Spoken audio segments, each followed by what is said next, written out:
Irshad Manji, our guest. She is a Muslim reformer, a thoughtful woman, a smart woman, and you have to be a brave woman to do what you do, but you also have to be brave to go up against Bill Maher, Mr. Politically Incorrect, and he was. I saw it.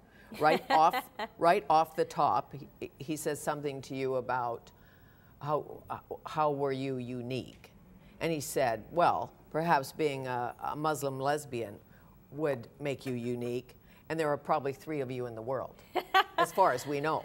Well, and in that moment, you can do one of 2 things. You can get defensive and say, hey, I'm so much more than just the labels you've attached to me.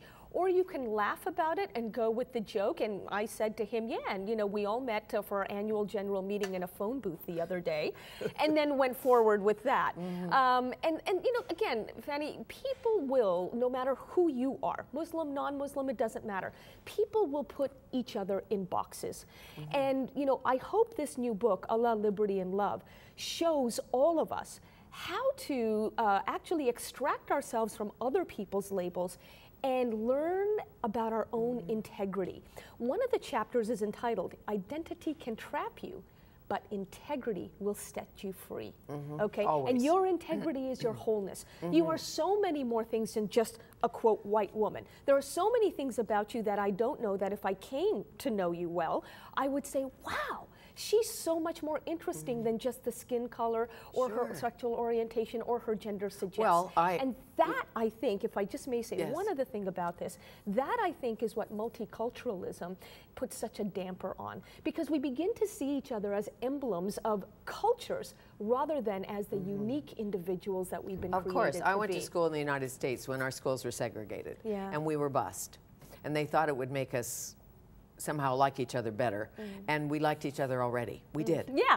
That was the point. But they thought, you know, there are not enough black kids in that school. It's too white. Well, let's mix them up and see if that works. And then you can go to Selma and see the bravery, the moral courage it took for Rosa Parks or any of the great civil rights women activists. And men and white and black to get on the freedom ride. And I'm so glad that you bring up white and black and women and men, because just as the modern U.S. civil rights movement required all kinds of people to get involved, recognizing that they were in this together, so reform in Islam is also going to require all of us, Muslim and non-Muslim, to get on board. What stops some Muslims from not getting on board? What is it? It's the same thing around the world, not just here. Yeah, it's the same thing that often stops so many non-Muslims from getting on board, and it's the most dangerous 4-letter F word in our language, and that is fear.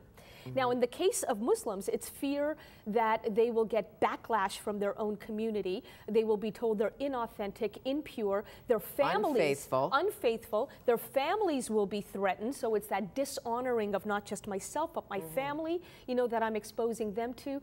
Let's put that aside for just 1 second, because I also want to get to the fear that a lot of non-Muslims, big-hearted, big-minded non-Muslims have about getting involved. They fear being dishonored in one way too. They fear being called racists and Islamophobes and bigots. And I'm saying to each of them, you know, that as Martin Luther King Jr. pointed out, you know, we don't live now in parallel universes. We actually all live together, so that what happens to one invariably affects the other. So this is not somebody else's business, Fanny. This is our business. It is our public safety and our public good, and that's why it's a public conversation. It's the climate change of courage. That's right, the climate change of courage. The climate change of courage. It is a strange way of putting it, but there you go. I'm going to remember that one. Okay, you can use it. You can use it tonight after we win the hockey game. Right. Because if it goes into overtime, I hear somebody cackling in the background when you said after we win the hockey game. After we win the hockey game, because if we don't, you may be talking to yourself tonight because I'm doing at your lecture. You're doing an event tonight, Capilano. Right. And it will be great, and I know you'll give the scores and all of that, but it doesn't start till 7:30, That's right. That's right. Okay, so that's good. So back to the killing of Osama bin Laden. What did it change? Oh, I don't think it changed very much at all. Bin Ladenism is a philosophy and ideology that is very much out there. It's still, thriving. I've been to places like Yemen myself, where I have seen that even, Bin Laden's former bodyguard, who was supposed to have renounced violence, actually told me on camera that he's raising his own 5-year-old son to become a martyr. So it's, governments think that they are engaging in like counterterrorism, and they play games with one another to get foreign aid money back to their countries. It's all BS. It's all a game. Okay, jihadism, alive and well. It is, it is. Fawzia Koofi, the first female MP in Afghanistan, was here. And I said to her, do you fear the Taliban, who have not gone away, will take power again? And she does. And her bravery, her moral courage, as you know, is stunning. And she is going to run for president in 2014 of Afghanistan, and she may not live to run for president. Right. And she knows that, and she's willing.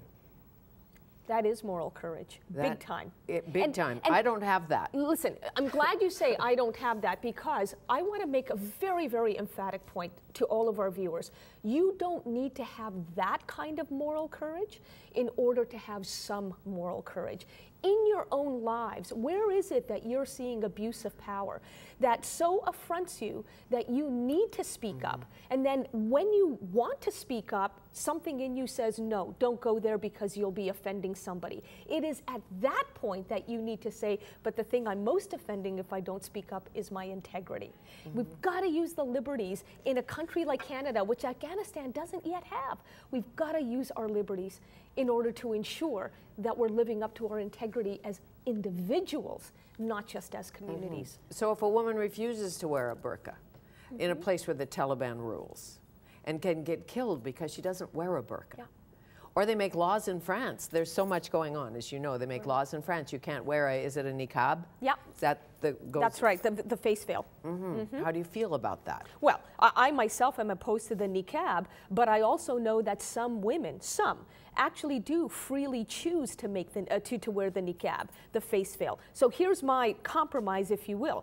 I'm not going to say to them, you're not allowed, because then I'm taking away from them the very freedom that I insist on having for myself in order not to wear it. But I will not stop myself from asking them questions about the niqab and about, aren't you becoming just, walking billboards for Arab cultural chauvinism when you do this? And when you dress your entire body, in a burqa, because you say that Western women are objectified and at least now I'm being, looked at for my mind, I would say to them, really? By covering your entire body this way, aren't you just drawing more attention to your body, turning your entire body into, forgive me, genitalia, and turning yourself into an exhibitionist?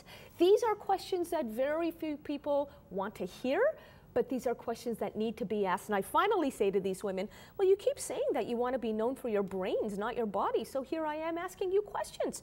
Let's engage your brains. It's about questions again, and again, but who made the rule? Who made the burqa rule? Who enforces that rule? And what does that mean? Right. And then it's so complex when you get into these discussions, as you found out with Bill Maher, because he said you should be able to, in a free society, you should be able to wear whatever you want. Yeah, and he is like, anywhere. He's hostile to religion, and yet he, says that you should be able to wear whatever the hell you want, wherever you want. And what I said to him was, my problem with the whole burqa thing is that it's emblematic of a wider culture that actually winds up taking choices away from both women and men. So the funny thing is, he and I are both pro-freedom, but we reach different conclusions. And again, Fanny, that is a good thing that we reach different conclusions, because each of us is thinking as an individual, not as a mascot of this or that, movement. Absolutely. Faith is a fool's errand, as someone said. Your mom? Fine. I know when you started this, she thought maybe you would get tired of it and have more fun. Oh, I'm having fun. I don't know that I'm getting more tired of it, but I'm certainly having more fun. Are you safe? Do you have security? How does that work? Well, Look, without giving too much away, yes, I still get death threats, and yes, I, still live in a building, this time in New York City, where I teach at NYU, where I have very good security, but I don't walk around with bodyguards. And what's more important, Fanny, is that for all of the death threats I get far more love threats. I get far more young Muslims and non-Muslims from around the world saying, thank you for doing what you are doing. Help us to do the same in our lives. And I thank you, and thank you for the chai. Oh, my pleasure. How Enjoy lovely. It. Enjoy it tonight I at will. Capilano at 7:30. Peace. Peace.